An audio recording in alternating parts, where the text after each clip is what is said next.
Warm welcome, whereas I live, it's a very hot welcome, and I hope everybody is suitably refreshed for this hour and a half or so session. Just by way of background, first of all, a big thanks to Anne, one of our guests today, Anne Brolin from AnchorHanover. She and I have been in communication for some months about this event, and she's really helpfully pulled together this happy hour, which is on compassionate neighbourhoods, communities of care. And it's also in a week when we're expecting more announcements about what the future of social care might be. And what I really like about what we're talking about and listening and hearing about today is not just about, the costs and the crisis of care. It's actually the compassion, the dignity, the support, the social purpose of care. And I think from all the speakers, you'll hear that in relation to both bereavement, end-of-life care, and social support through a variety of means, including the work of Sparko and technology. I also wanted to say that the HousingLIN has had a long interest in end-of-life care and bereavement, and some of you will be aware that only a month ago we held another happy hour session on looking at anticipatory care, which saw the launch of a report by Octavia Housing and St Christopher's, Better Lives, Better Endings. So again, it's something we're really keen to look at about the practice and how that can be applied locally. Personally, a big thank you to AnchorHanover and IBI Group, who are both sponsors of the HousingLIN, and thanks to Anne and Marit for your contributions in making our events possible. And lastly, this is our penultimate happy hour of our spring-summer session, and so I'm really delighted that we can pull together some real excellent guest speakers, and we're going to hear from Patrick and Anne thinking about the work that they've been doing on Compassionate Neighbours and around the social hub. We're going to hear from Orit at Sparko TV about where the issues around technology and how making a digital solution really realistic and possible. And Orit, I heard you at the APPG give a really impassioned presentation on Lord Best's behalf, so that was really, and Marit, really good to see you again, a long supporter of the LIN, and looking very much at some of your work around the UK and Canadian hospice movements, but also I know you do a lot of work beyond that as well, and you're a key sponsor of our Health Intel, so that link between health, housing and well-being being really important. So we're going to give everybody between 10-15 minutes to a presentation. I know we've got a couple of videos as well to share with you, and then we'll have an opportunity for Q&A. And as Jerome says, please use the Q&A box to put questions to all the presenters. We will then look at those in turn. And if you have common chat points that you want to make, please use the chat box too. Anyway, you've heard enough from me. I'm going to pass immediately over to Patrick and Anne. So I shall mute myself and look forward to listening in. Hi, everybody. I'm Anne Brolin from AnchorHanover Housing. I work across AnchorHanover social housing in East London. I'm just going to talk for probably less than 5 minutes about how we started our partnership with Compassionate Neighbours and how we took that online with Sparko TV to an accessible digital platform during lockdown. So I was working in extra care housing, and we had a new building that had a very diverse range of people with varying needs. And because it was a new building, everybody had moved in, fairly close together, didn't know each other, and there wasn't that sense of community there, which, is often missing in housing across the country, I understand. So Compassionate Neighbours at that time, and their remit is to support over 85s with a life-limiting illness. And they ran a coffee morning locally, but talking to Patrick's predecessor, who invited our residents there, I said, well, really, a lot of our residents can't actually get there. It's quite difficult, transport and other issues to get people there. And I suggested that we do something in our communal lounge. So Joy and her then manager jumped at the chance, and we started what the residents actually called a social hub. And what it meant was that it wasn't, because we had residents, they weren't all over 85 with a life-limiting illness, but they often were, you know, a little bit isolated and lonely and having a hard time, having just moved for various reasons. So we started, we were going to call it a coffee morning, and the residents kept saying, I don't drink coffee, and wouldn't come. So the residents, they themselves, with the neighbours, decided to call it a social club. So they, and it just took off of its own accord. It's fantastic because, you know, they decided together to do gardening, together to do some creative writing, some art. We started piggybacking other organisations who wanted to come and do a project and maybe didn't have an audience. Like we did a 10-week theatre workshop with Immediate Theatre, and they and everyone and the neighbours, the compassionate neighbours and our residents all joined in together with that. They decided together that they wanted to do it. So it's kind of good example of co-production, and for me a brilliant example of being able to work with an organisation and flex what they do to fit the need, really. And you know, it's been fantastic. There's a short film about it at the end, and I'll just say a little bit more, but Patrick and Ori will cover it a bit more comprehensively. But in lockdown, when everything had to stop, it was pretty devastating. And we started working with Sparko, and that enabled us, because most of the residents that we're working with in this programme are, you know, not digitally connected and are not able to use the regular, you know, digital. They're not able to set up an email and log in and do all those things.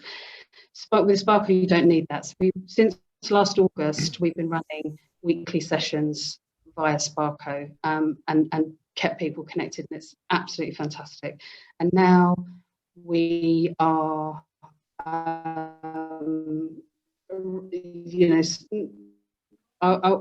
not exactly hybrid, because we're not always running both at the same time, but some weeks we're doing an outside meetup, some weeks we're doing, depending on the weather, and we carry on working together going forward. So my internet might be a little bit iffy, it's telling me, so I'm going to stop there and hand over to Patrick.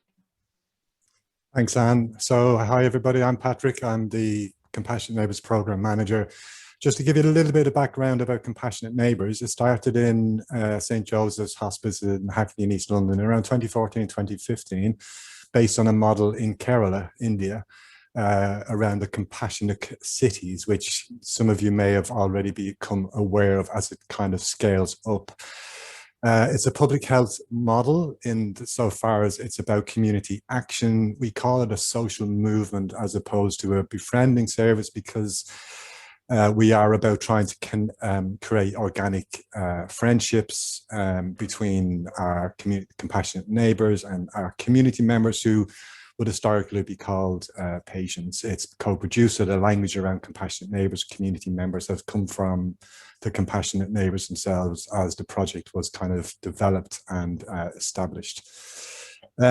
So there is a lot of sort of stigma around death and dying, grief and loss. Some people find it difficult to talk to. There's a lot of people who are isolated, who are living towards end of life. And there's also a lot of myths, I'd say, around hospices and what they're actually like inside.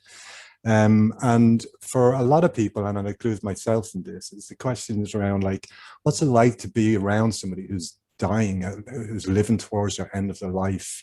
What is it like to walk alongside somebody and provide emotional support to people who are living towards end of life, whether it's through old age or whether it's through illness or long-term conditions?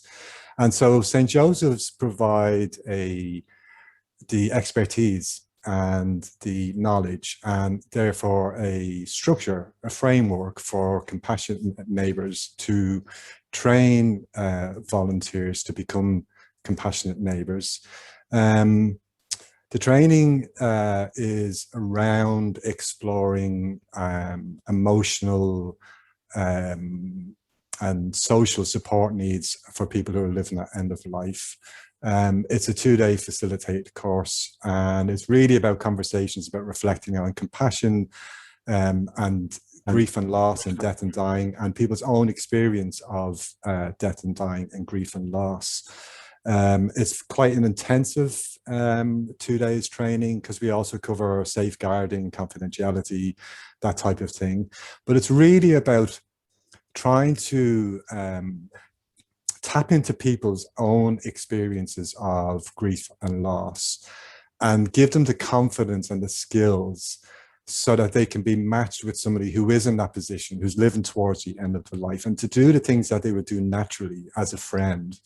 And so for us, the matching process is really what we spend a lot of time focusing on, because what we're trying to do is to match a compassionate neighbour, i.e. a volunteer, with a community member or a patient who's living at the end of life in their own community, so that it's neighbourly, so that it's easy for the compassionate neighbour to drop in and see their community member. It's about creating those social connections within their neighbourhood and trying to increase the compassion that exists in communities. And I think particularly we try and focus on communities who don't traditionally access hospice services. So in East London, that's kind of where we're sort of pointing towards. So for the last year, well, since 2014-15, we've been established. I think the hub was set up around 2017, if I'm correct. And what we did was we had this question then. So we had this kind of interesting space, which was Lime Tree Court and other AnchorHanover buildings, where you had a lot of people living together, sort of side by side, but not necessarily making social connections. And so the question became, how could we flex our compassionate neighbours model, which is historically based on one-to-one matches and developing those sort of organic friendships? How could we flex that model so that we focus on Lime Tree Court, which had a very large communal area and a very nice garden? And so we began to work with compassionate neighbours and provide additional training so that they looked at some sort of leadership styles and some confidence building. And we effectively just sent them in and set up a coffee morning every morning, once a week, every Tuesday, and began to knock on doors and invite people down and have a presence, and a regular presence. And we found that very quickly people began to come and join the neighbours and having a cup of tea. And what emerged then was what people's interests were. So there was some gardening, there was some writing, as Anne said, there was some arts and crafts, really just led by the residents for those couple of hours every week, to build a sort of a sustainable model, which was around people making their own social connections between them and their neighbours. So then lockdown happened. Jerome, could I have the next slide, please?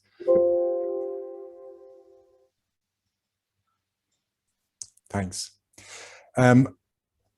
So pre-COVID, pre-pandemic, we would have around between, I would say, 5 and 8, but typically maybe 5 or 6 compassionate neighbours who would attend weekly to Lime Tree Court. And when you look at, roughly 25 community members or residents, what that looked like is around 1,660 hours of additional sort of support, I would say, for the people who lived in AnchorHanover. And that support could range from sitting down and listening and having a cup of tea, letting somebody offload, or just chat, to signposting to other services. So typically, for example, you'd have somebody maybe who was concerned about their hearing, or concerned about a social issue, or looking for further ways of connecting with the community. Part of the training we do at the Compassionate Neighbours is around supporting people to access services. And I just want to stress here, this is a partnership, and what's tricky about this partnership, and the line we have to walk, is that we are not a service. We're not filling a gap in a service. We're there to provide emotional and social support, but of course that can look differently for everybody. And so partly what we do is to work with our compassionate neighbours so that they learn how to access research, look up services on the internet, connect people, support people, advocate for people. So the pandemic happened in March. We had to stop all of our face-to-face, and we had around 50 compassionate neighbours who gave more, basically, you know, were able to give another hour or two a week. So we increased our capacity. I can't see, although I can see it now, to around 2,500 hours of additional support. So just in terms of quantifying some of that, it was interesting just to look at the number of people involved, the number of hours they spend, and what that looks like in terms of, providing additional support around these issues. And so we also commissioned McPinn to assess our hub model, because it was new for us, and part of our funding from the big lottery was around testing this model. And it was really interesting around what we found, because what we found was that actually these social connections kind of go beyond the bricks and mortar of Lime Tree Court. It gave people a sense of purpose every week, and it really did enable people to form some social connections that we know still exist, and through the pandemic have continued to exist. And we also learned a lot about our compassionate neighbours and the role they play. And those roles flexed and changed based on the people who are there. And we've seen that further as we've moved onto the virtual sort of side of things with Sparko, and Ord will talk a bit about that, I guess, afterwards. But we essentially took that model and kind of pivoted so that we could get as many people to maintain those regular weekly meetings or contact, so that that sense of connection continued. There's a little video that we're going to play now, which we did, that Anne organised, and it just kind of tells the story in a nutshell pre-COVID. So Jerome, I think now might be the time to let that run. Thanks. Yeah, just give me a minute.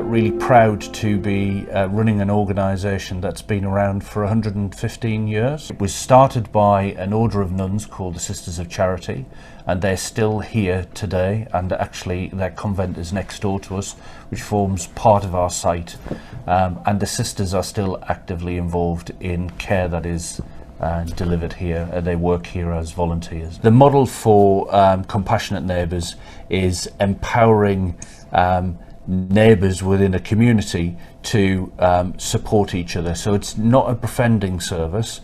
There's a mutuality of the relationships, which in and of itself is the unique element of Compassionate Neighbours. Oh, well done! It's been really great to work with AnchorHanover on building social hubs where more people can have the opportunity to connect with our neighbours, to come together, to have social events, but also to do lots of other things that are of interest to the people who are involved.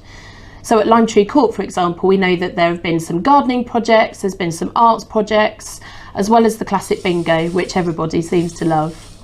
So all of our neighbours come through the Compassionate Neighbours training programme. Although we say training quite loosely, we know that people have got the skills and the qualities to go and be able to build relationships in the community. They just need the confidence to be able to know how to go and create relationships with strangers. A regular thing happens every week and people know about it, and even if they don't remember, they get reminders and they come down and we maybe talk or play games and have a bit to eat and cups of tea and things. So it's just a space where people can get together. I joined because I'm now retired, I'm not working anymore, so I have a bit of time and I want to be helpful if I could, and also it's run from St Joseph's Hospice and I live very close to that, so I know a bit about it. I've been matched up now for I think 4 months. It is it's satisfying. You feel that you're being helpful to the people. 6 and 6, 66. O's, clickety click. My name is Janet Williams. I've been a compassionate neighbour for the past, let's say, 18 months. I was a volunteer before, and I heard about the project, and I decided to do the training because I wanted to do something within the community. I think it's make my life more fulfilled. My life has now have a meaning, and I'm very happy in what I'm doing. It has impacted my life because I don't have to think about anything, negative. I'm a cancer survivor, so I have other health issues, so I'm not dwelling on my health alone. I'm thinking about other people. I am very, very upset. I'm like in a prison. When she goes home, bless her, I feel I can do away with myself. Having Jenny has kept me alive because she has been the most wonderful person to come. Part of the... Yeah, make me a cup of tea. Yeah. It's improved my life tremendously with the activities. I'm a very creative person anyway, and I enjoy the activities, and I just feel that it makes you feel better, keeps your mind stimulated, and it just gives you that uplift.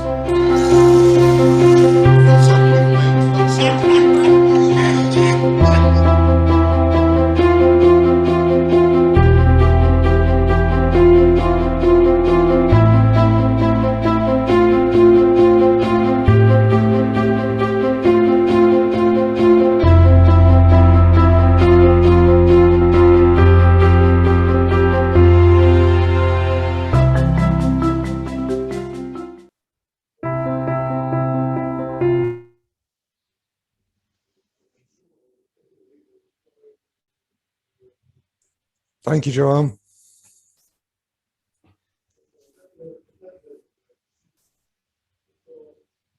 Okay, no problem. Was that it, Patrick and Anne?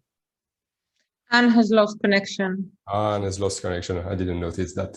So I guess that's over to you or it then. Thank you very much. Let me see. Share my screen.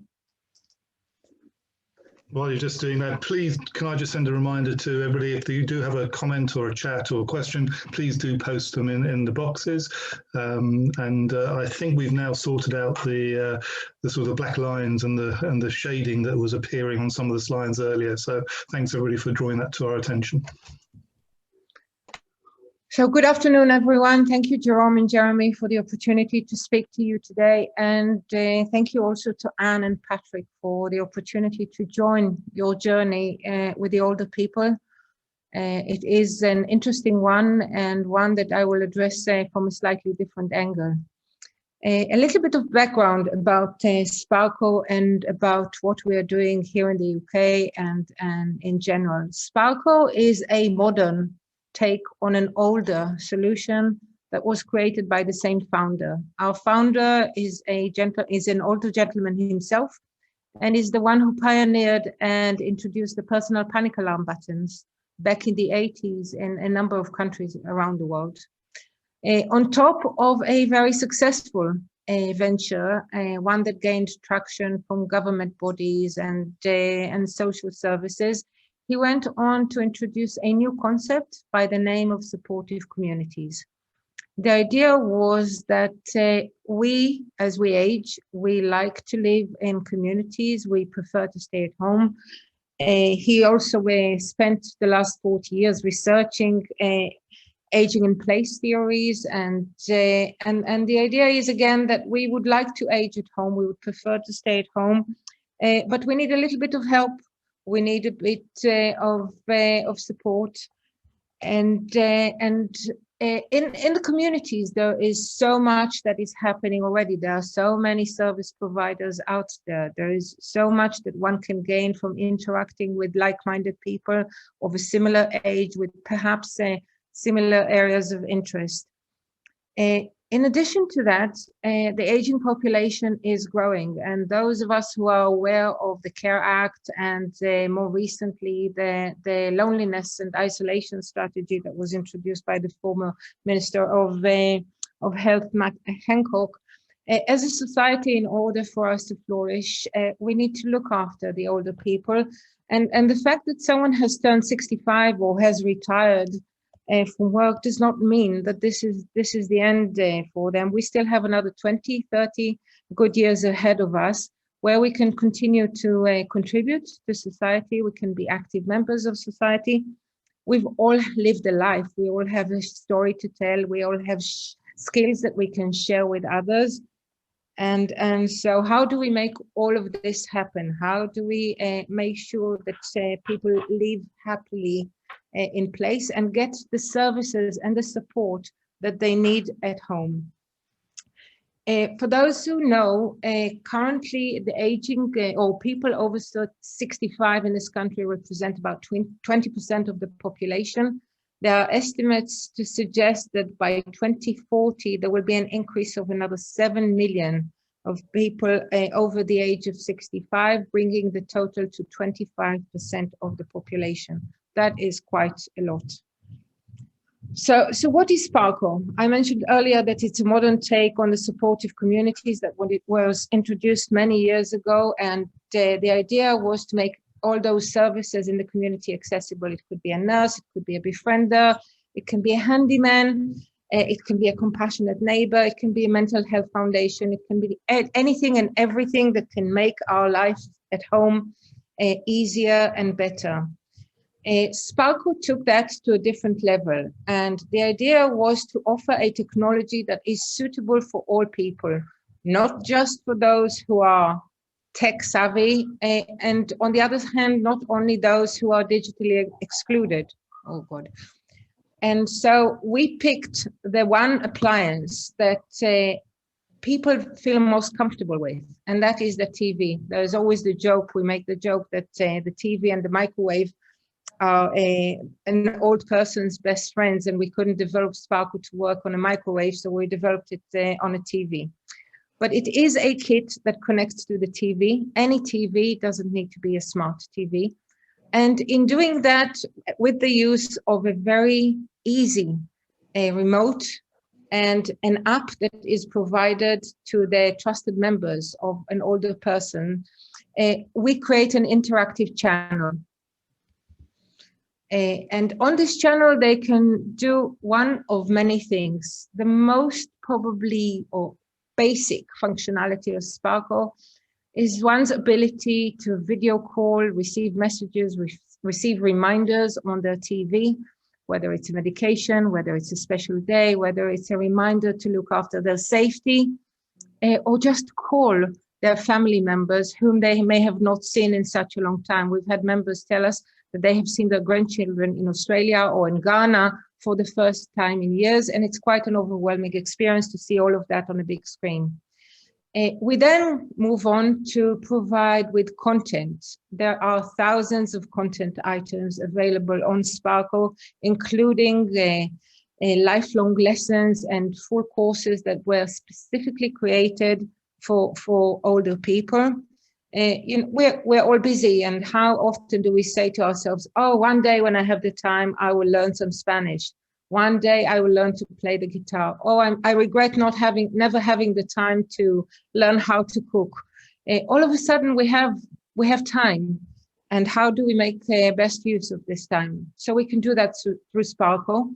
One of our most popular session or series of sessions through Sparko is physical exercise.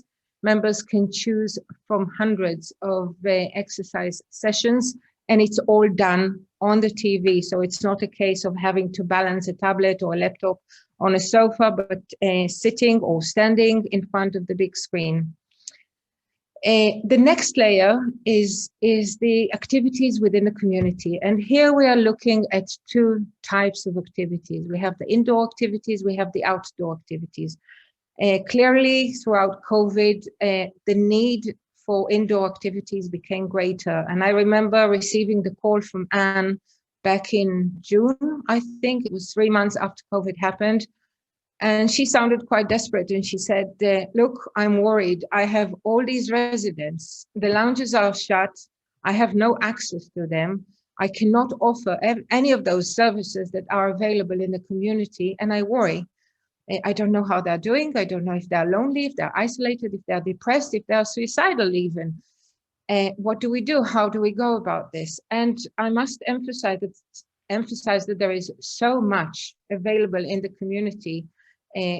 Patrick's work is incredible, really. And we've seen so many stories of older people who were at a very dark place throughout this period. And through the help of Patrick and his team, they have made a remarkable, can I say recovery, Patrick? So we are able to deliver all of these services through Sparko, through live sessions. Sessions can be done in a group, or they can be done on a one-on-one basis. Now, thankfully, that things are starting to open up a bit. The idea is to promote people's well-being and to encourage them to go out and enjoy again services that are available in the community. So through Sparko, they can signpost to activities and classes in the community. It can be a volunteering activity in the local church. It can be a walk in the park. It can be a session with Patrick and his team. It can be, there are so many things. It can be a session in the library. And yet we continue to see that there are those people, and we've had people say that, look, there are 7 days in the week, there are 24 hours in the day. Even when I go out, I can't be out and about for 24 hours in the day. I still want to do something when I'm home. And here we offer them anything and everything from flower arrangement to creative writing, to learning how to draw, to just having discussions, coffee morning, cross-stitching, men's cave. There is so much that we can do that will improve our entire well-being. And there is also the health aspect of everything that we do, because people can be signposted to health-related services, or we can deliver health-related sessions through Sparko. And here we've seen NHS talks. They spoke to members about flu vaccines, about COVID vaccines. We have sessions with the Public Health England about drug abuse and alcohol consumption. We have cardiac rehabilitation. The sky is the limit, really, in terms of what can be delivered to people in their homes. And so why Sparko and why housing? Housing associations tend to host a large portion of the aging population. Most of them are living independently, but they need a little bit of help. Sparko is an aging in place tool. There is a growing need for the provision of services at home to improve well-being mentally and physically, as well as social connectedness, as well as, gosh, what happened here? And we also know that there has been a lot of scrutiny by the public for what's been happening throughout the COVID pandemic, which I believe was just a catalyst for a process that was bound to happen anyway. We need to make sure that older people are connected, and we are connecting people who would otherwise not be connected, even if they had the technology. There are so many service providers in the community. There's so much on offer that if we join forces together to deliver those services to older people and to make it all approachable and to reach those people, there is so much difference that we can make. Cost of healthcare is increasing, no doubt, and the need for social prescription solutions is becoming greater by the day. And all in all, I think Sparko is a communication tool for the housing associations themselves. They can communicate with residents, not just about collecting the rent, but also about how they're feeling, if there is anything that they need. They can connect with families of residents, and all in all, I think, offer a greater solution. These are just a few figures from impact reports that we're running regularly. We measure all kinds of criteria: level of connectedness, social connectedness, physical activities, overall well-being, confidence, and you can see that the numbers quite kind of speak for themselves. They're quite astonishing, really. Here are some interesting quotes that we've had from members. That's the one I mentioned earlier, that there are 7 days in a week and 24 hours in a day I cannot be out and about. So thankfully, I can keep myself occupied using Sparko. Sparko has made a massive difference to my life. I don't feel so lonely, and I'm far more active than I was before lockdown. Even my confidence is growing. I can ring anyone, I can actually see them. And we've had people, as I mentioned, someone told us she hasn't seen her grandchildren in 4 years. And all of a sudden it was so emotional because she could see them on a big screen. And here's another testimonial of someone who says that she never had the opportunity to learn languages, and all of a sudden she has everything at the tips of her fingers, and she can learn French. And we have hundreds of those testimonials, each really quite emotional, quite fantastic to hear and to see.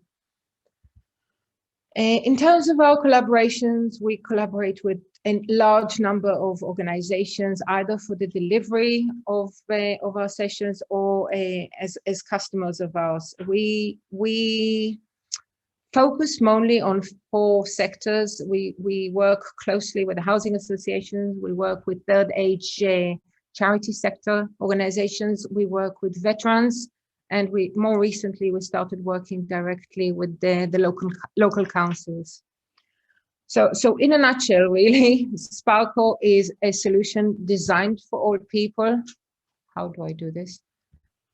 Designed for all people, created with older people in mind. We work with a number of professionals in the field of aging, whether they are geriatricians or psychologists, and everything that we do is suitable for older people who are living at home and are in need of some support.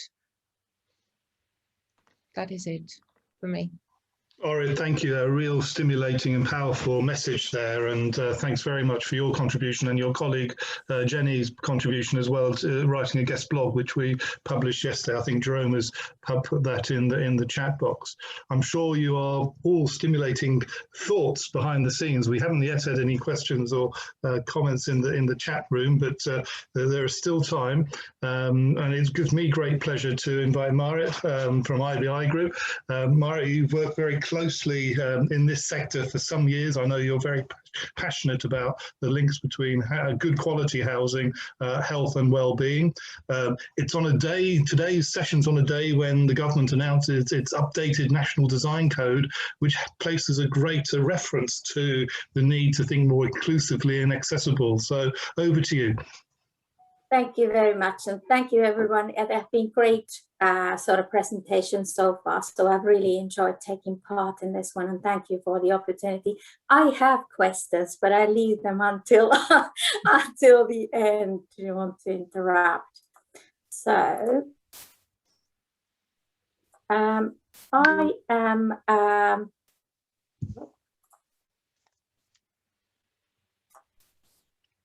right. So my name is Marit Heinonen-Smith, and I am the Senior Care Retirement Living Lead for IBI Group. We are a global architecture and technology practice. We do all types of architecture. We also do all types of scales from very small to very large. But today I am going to concentrate on our work on end-of-life care environments. These tend to be hospices, but they could be various different settings. And I'm going to focus on 2 hospices particularly, one being Kirkwood Hospice in Huddersfield, which was remodeling and an extension.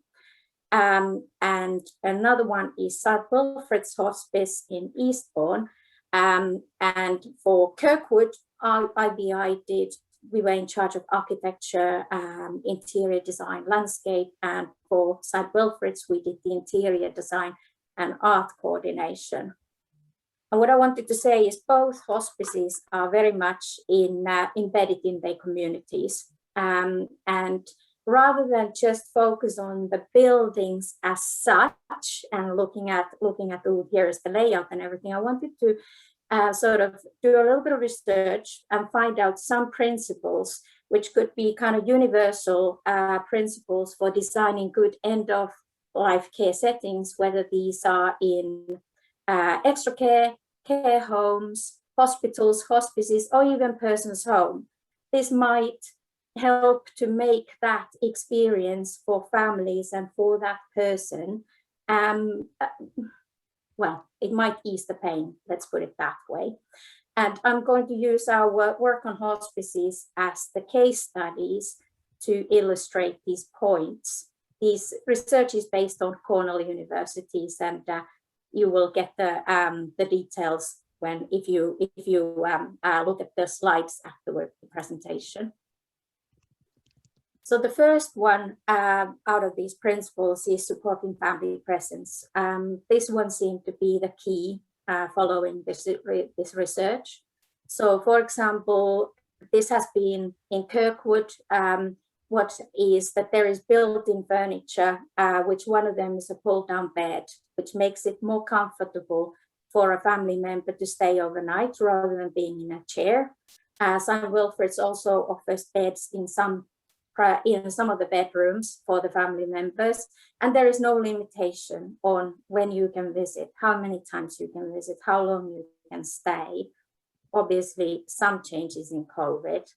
They also provide a great variety of different spaces so that the family is not only at the bedside. There are extensive gardens, patios, which work as an extension of the room, and social spaces such as cafe in St Wilfred's, for example, lounges and kitchens, allowing the families to fix a drink and to spend time away from the bedside. Another key principle which comes forward as a key principle for designing end-of-life care environment is promoting privacy. This is a very private time in a person's life, and both of these hospices offer private rooms and ensuite facilities for that purpose. And as mentioned earlier, the variety of spaces in these hospices also include quiet rooms and places for contemplation and sort of private grieving. But the need for privacy needs to be balanced with a need for the caregivers to be able to provide efficient and good care. So that one has been taken account in a layout. So for example, Kirkwood has staff bases from which you can see all the bedrooms and you can see the family lounges and all sort of the seating areas. But then the staff ancillary accommodation, which is the stores, the hoist stores, Lucy's, things like that, are located behind the staff bases, which then means that it cuts out the unnecessary foot traffic past people's bedrooms, especially in the night. Also, as we kind of have maybe learned from the other presentations, this can be a very lonely time for people. And there is a need to facilitate social engagement for people who are at the end of their life. And this image is from St Wilfred's Cafe, where the people who are staying in a hospice can meet other people staying in a hospice. They can meet volunteers. And it is a place which kind of helps to break down the barriers between, so the person is not just limited to their bedroom. There are other places where they can go and actively go and meet people. The hospices are, both of these ones are inherently part of their communities, their community buildings. Kirkwood initiated now almost 30 years ago by the needs of the community. The fact these hospices, they depend on their existence, their fundraising, and their volunteers come from the community. So it's very important they are visually appealing and engaging to essentially to encourage people to use the service.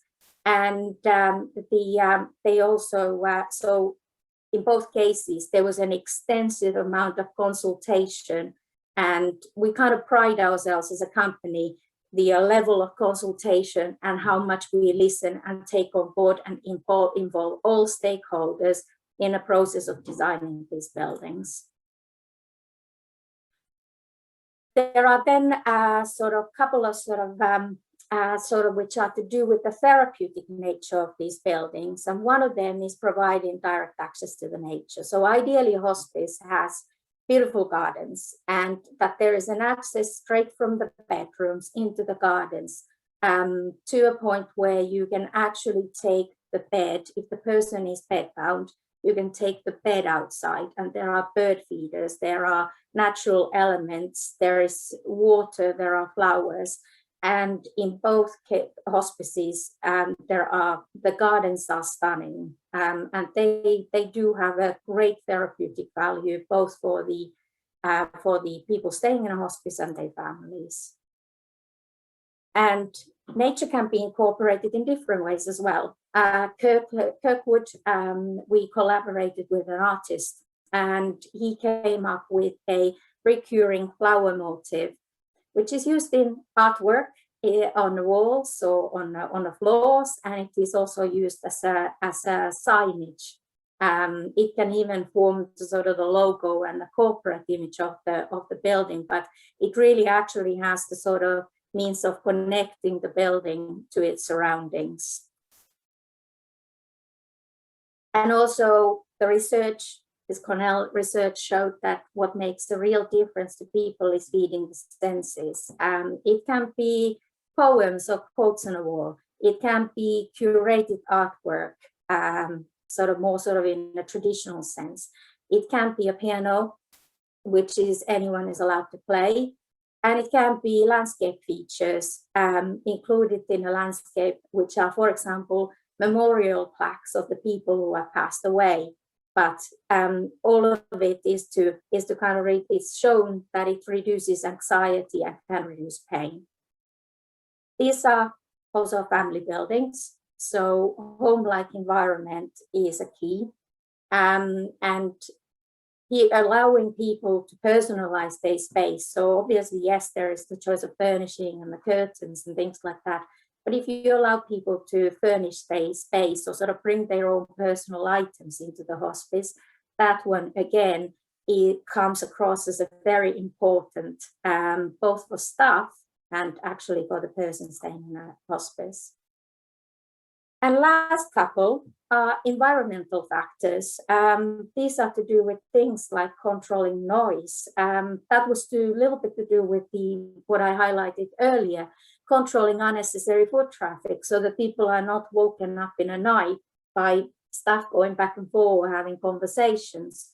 The rooms need to be insulated well enough so that you cannot hear conversations, or for example, if someone is agitated from one room to another. And that's all to do with the choice of the materials and the furnishing plus acoustic design of the place. Also, what is shown as quite an important factor when families review and when they sort of get feedback about hospices is the thermal comfort. If it's too hot, I volunteer a little story. I've been in a hospital where I was cooking in a bed and you cannot control the temperature and you cannot get away, and that is really unpleasant, just as unpleasant as being too cold. So giving a person an opportunity who stays in a room to control their comfort in terms of cooling or heating is actually really, really important. And lastly, ample light. It's combined with the views, it has the therapeutic factor, but if you are an older person, it just allows you to actually see better, and it reduces things like falls and also helps to maintain your circadian rhythms and improves your sleep, which then again improves your mood. So that is my presentation, and I'm very happy to take any questions, comments. This is a small piece of research. I think this is a vast subject, and it would be very interesting to hear if, for example, the academians forgot something fundamental and vital or something like that. So I'm very happy to take comments and questions, but thank you. Marit, thank you very much. And I think introducing the issues around the built environment and how that sort of reflects the quality of life that you want to offer for people at the end of life is really important. And the circadian rhythms that you talk about, I think are absolutely vital. And I know the School of Architecture at Cambridge have done a lot of work thinking about that, both in terms of the use of natural light, as well as acoustics and the use of sound. And I also loved what you talked about colour, and one or two people, including Sarah McKee, who's with us this afternoon, who I do recommend people to go and look at her gallery, who have a large interest, a big interest in the use of colour. So thanks ever so. And that sort of combination about public space, private, progressive privacy is really important and makes a really good connection to the work of Limetree and the work that Patrick and Ori are doing as well. So this rounds that session off really well. I'm conscious that we've got a few questions coming in, either in the chat box and the like. The first one from Kathy actually is about wanting everybody's contact details. Just to let everybody know that the slides and the presentations and the videos and a couple of more information will be made available, and you'll all be notified of those, and those will have all the contact data, social media handles, and the like. I think there are other sort of questions that have been answered in the chat box. Any observations from all our guest speakers from what you've heard from this afternoon's session so far? I think, Jeremy, the question I noticed around the mix or kind of the model going forward of face-to-face versus virtual is a really interesting question that we're looking at the moment. Mercer's did an interesting review of evidence around befriending, and Compassionate Neighbours have always said we're not befriending, it's a social movement, and there's lots of reasons why that's different. I think the challenge for us going forward is how do we continue to work in an environment which is ever changing, and I think establishing the digital model alongside the face-to-face, because my view is that you cannot be face-to-face. I think there's something about sitting with somebody, being in their presence, being in their company, is the kind of emotional support that's so important, and Marit's kind of presentation kind of highlighted that. But then I'm also really aware of the opportunities that are there digitally, and I think it's up to partnerships like Compassionate Neighbours and AnchorHanover to grapple with some of those challenges and provide a choice, because I think the digital divide is the other sort of background to this, which I think Orit's Sparko addresses, because it's so simple, but there's almost the psychological barrier for people to kind of get past that.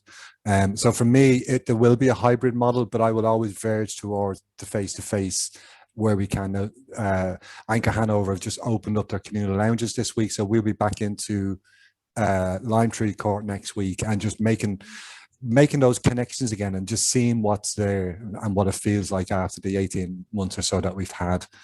But I don't underestimate it as a challenge.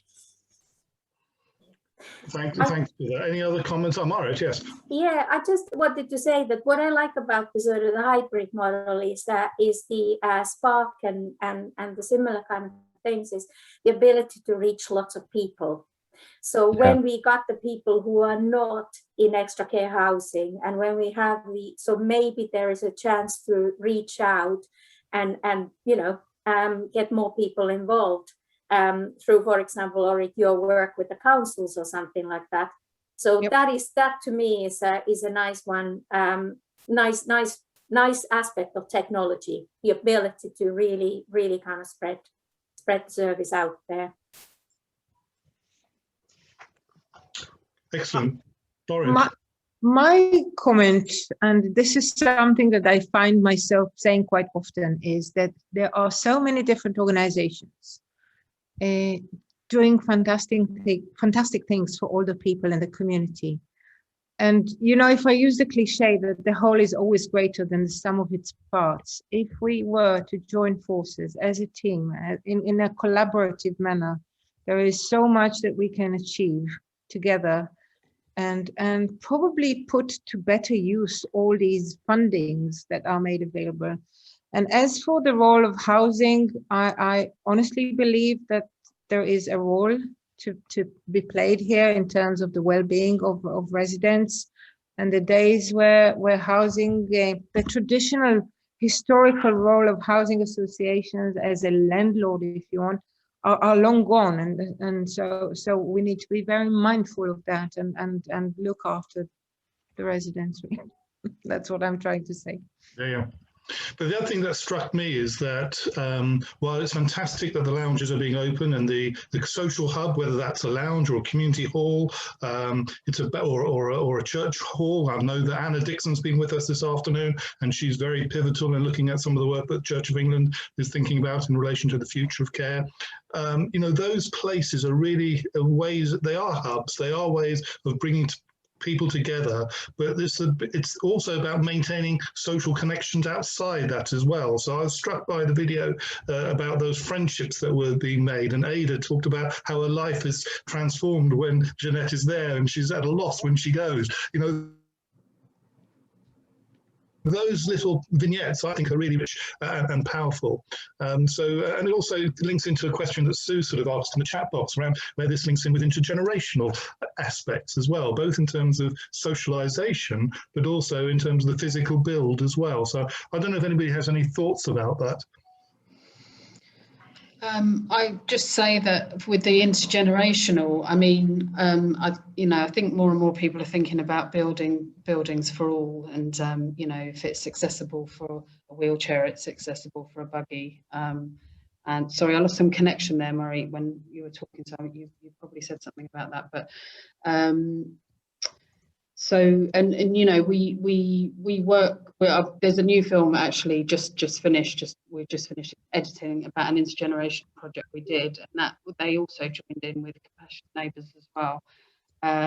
We work with nurseries, not so much in lockdown, but but also teenagers, and I think, and you know, I think housing, we can be super facilitators. A colleague of mine, Liz, who works in Liverpool, she came up with that phrase, and I really like that, because we're not the experts, we are the landlords, but we don't have to be just the landlords. We can facilitate people like Patrick's organisation to come in, or EAT to deliver a service. You know, we can do that, and it doesn't have to, you know, often organisations are funded, so they're looking for older people to work with. They like, you know, often they can't get into this is housing across the country, not and other housing associations I'm talking about. I know it's a common issue, underused spaces, maybe staff are managing more than one site, they don't have time to, you know, run activities. So if we can just facilitate those staff to let them in the building, connect with residents, then and just help the setup, which is what's happened with Compassionate Neighbours. They run it themselves. It doesn't cost us anything, except, you know, somebody like me in post, maybe a couple of wellbeing staff. But for the amount that you get back, we run 15 activities a week, you know, without actually running those activities. We facilitate those, and it's all, you know, so, I mean, there's ways of doing things.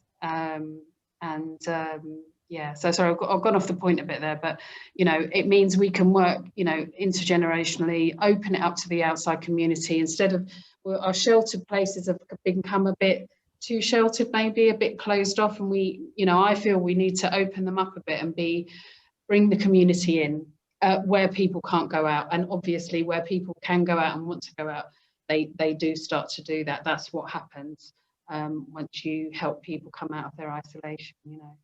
people are able, that film was made a little while ago, but what starts to happen then is people gain more confidence by having a friend, and that friend accompanies them out into the community and all of that. So, you know.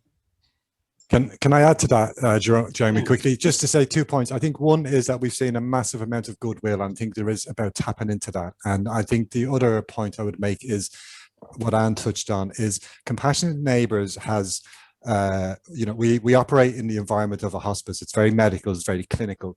When new hospices adapt the program, the big challenge they have that we push through with our chief exec and their chief exec is around risk and attitude to risk. And I think we can lower our kind of thresholds around risk so that there are opportunities for these kinds of things to happen. And I think that's the biggest barrier from my perspective, because we have got to trust people to be able to have friendships and relationships that are become sustainable because they are autonomous and they are it's about reciprocity. You know, it's about two people. So for me, risk and opening up and allowing people to just be themselves, I think, is what we've seen in Lime Tree Court. When that happens, we have seen friendships that go beyond those walls and connect to family members, which go on when people have died. And that's where the sort of sustainability element of this is, I think. That's very good. And I'm just struck by your response. You partially addressed some of the questions that Anna's asked in the Q&A box about how do we build and support, you know, what's the role of housing providers? And I think what I'm hearing is we need to move beyond sort of traditional thoughts around housing management to something that is much more around co-production and working collaboratively as part of the community, as opposed to just thinking of rent, repairs, you know, housing allocations and the like. I'm just wondering if you had any thoughts about that.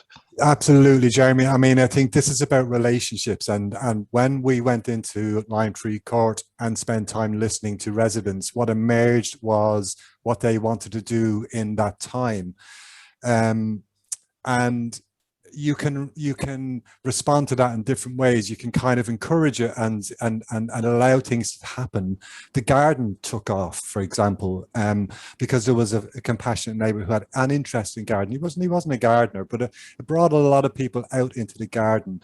I think it's very easy to kind of think about care in sort of time segments and days and the time of day and what needs to happen. And what we find is where there's flexibility around that schedule, people's lives become normalized again. They become less kind of organized by care or the availability of carers or what time somebody needs to be in bed by so that they can have their meds and, you know, everyone can go home. Our lives are not like that, and I don't think when we get older they should sort of reduce down to what suits the carers and the organizations. And I think Compassionate Neighbours has challenged that kind of narrative a little bit by allowing people to have autonomous friendships that are not supervised or controlled in any way, and people can actually leave the building when they want to leave the building with a community member, and that's a natural friendship. A typical befriending is much more kind of organized and time limited, and you check in, you check out. We don't have any of those. We manage risk in a very loose way, and we just trust people to be, you know, sort of supportive of each other.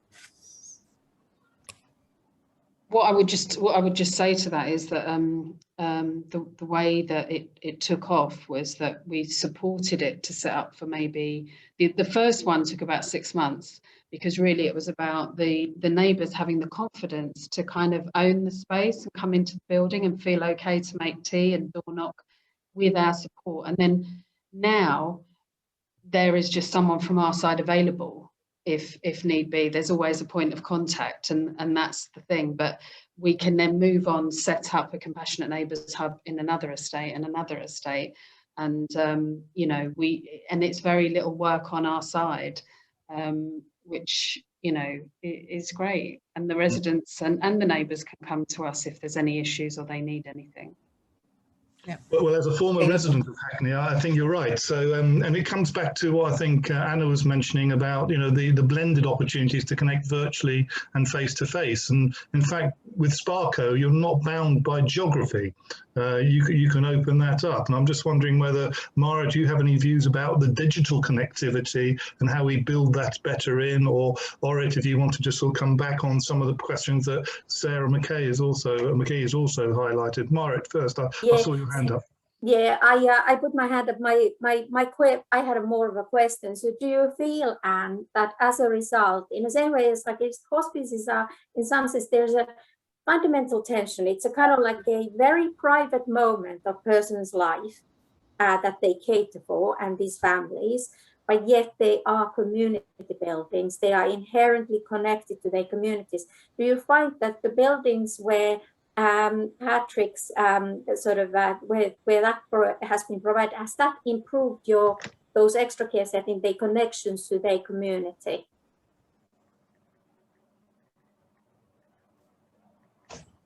And you're on mute. You're mute. Sorry, I was bound to do it at least once. The buildings are, so the Levitt Bernstein Lime Tree Court is, nobody knows, well, it's good and bad. Nobody knows it's an older people's building, an extra care building, and people can't go, wow, can I have a flat here, because they're so nice. And they're, so it's not like an older person's, and it's this nice atmosphere, and it helps as well, because organisations love coming to Lime Tree Court because it's such a nice space, and the lounge is fantastic, and the garden actually is very nice, Patrick, as you said, but it isn't as the oldest type buildings do have sort of more traditional big grass spaces. We don't really have that at Lime Tree, but there's some very nice raised beds which people were empty when Compassionate Neighbours came, and they filled them up. So it definitely absolutely helps the space. And in lockdown, what I should say is Compassionate Neighbours have been doing some face-to-face outside recently when the weather's good.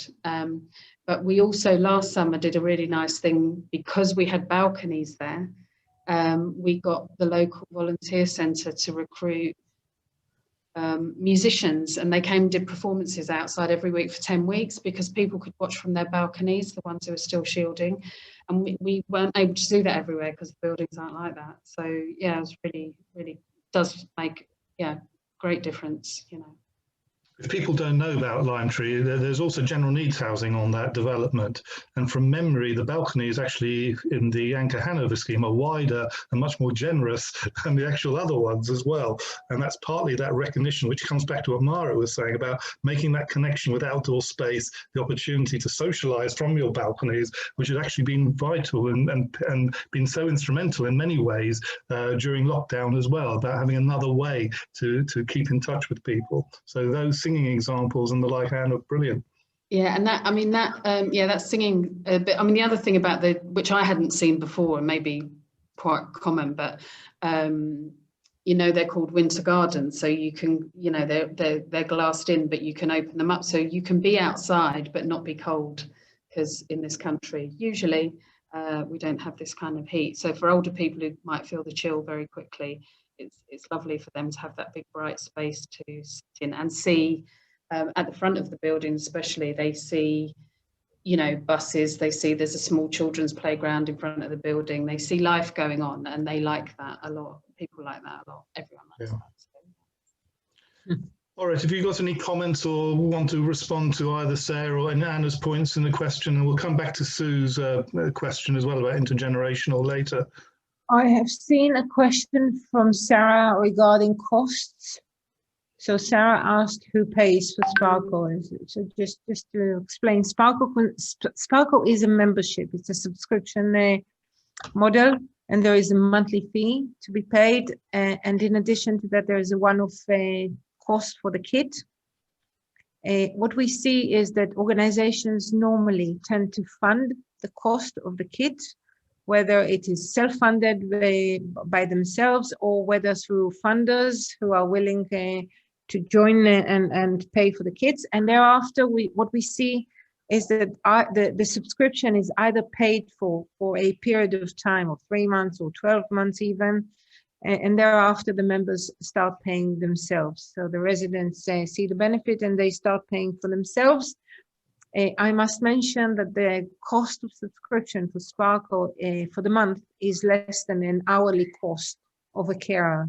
So for those who pay £25 for a carer to just take them out for a walk in the park or to help them shower, for less than that, they can benefit all of this that I mentioned on Sparko: unlimited access to video calls, to content items, at least 3 different live sessions a day, outdoor activities, and so much more. So I think it's a no-brainer, really. But I would say that, wouldn't I? Was there another question? Well, I think the other thing, well, I suppose for me, it comes back to what Anna was thinking around that blended opportunity to connect the virtual and face-to-face. And I think Patrick touched on some of that too. So I'm conscious we've got a minute or so left. Sue Eggersdorf in the chat box also sort of talks a lot about the theories around evidence-based rational models are key. We would welcome a blog on that so that we can have a better understanding, perhaps some more of those sort of the processes behind the practice as well. So do drop us a line separately. But I think with a minute to go, and the heat has been generated both from our conversation, but also by our weather here in the UK. I really want to take this opportunity to thank you all for participating in an extremely important session, something which I would really like to come back to. All your presentations have been a real insight for me personally, but also I think for those who are listening and those that we will share your presentations as we take forward. I think the only thing I want to add is this is our penultimate happy hour of this season, if I can call it that. We'll be back in the autumn. Next week, we're looking at issues around design, which will also focus on issues around intergenerational housing and a scheme that has also been developed, designed by Levitt Bernstein, as it happens, for Phoenix community housing, which is really opening up a number of intergenerational opportunities. And I know, as has been mentioned in the chat box, there's a lot of, and Anne, I think you talked about how the intergenerational living is really becoming much more to the fore as well. So I look forward to introducing that to all of you, but also welcoming you back to give a report back on how the Compassionate Neighbours and the work of Sparko has been progressing. So on behalf of the HousingLIN, our sponsors, IBI and Anchor, many thanks to everybody for participating today. And can I just wish you, I can't wish you a safe onward journey, but could I offer you a complimentary happy hour drink from the HousingLIN? So all the best. All the best. Take care. Thank you very much. Bye-bye. Bye now.